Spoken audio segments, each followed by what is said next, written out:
Guys मैं कर रहा हूँ वीप्रॉप ट्रेडर में ट्रेडिंग। मैं आपको डैशबोर्ड दिखाता हूँ कि मैंने कितना वहाँ पे ट्रेड किया और प्रॉफिट कितना बनाया और विड्रॉ कितना लगाया। सब कुछ आपके आंखों के सामने होगा। ठीक है, ये मेरा वीप्रॉप का अकाउंट है। यहाँ पे मेरा 2 अकाउंट मैंने एकदम फुलफिल करके पास किया है। ठीक है, ये वाला और एक ये वाला, देखो इसका सर्टिफिकेट सब कुछ यहाँ पे है।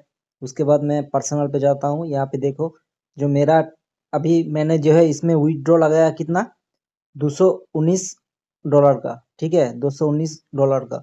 तो ये अभी अंडर ट्रेड रिव्यू पर चला गया है। तो देखते हैं कब तक ये आता है अपने वॉलेट पे और बैंक पे। तो उसके लिए भी मतलब ये जब आएगा तब मैं एक स्पेशल वीडियो बनाऊंगा कि इसका जो है विड्रॉ और पे आउट मिल चुका है। और अगर आप ट्रेड करना चाहते हो तो एकदम भाई मक्खन जैसे ट्रेड चलता है इसमें। तो ठीक है, तो मिलते हैं नेक्स्ट वीडियो में। तब तक के लिए बाय बाय।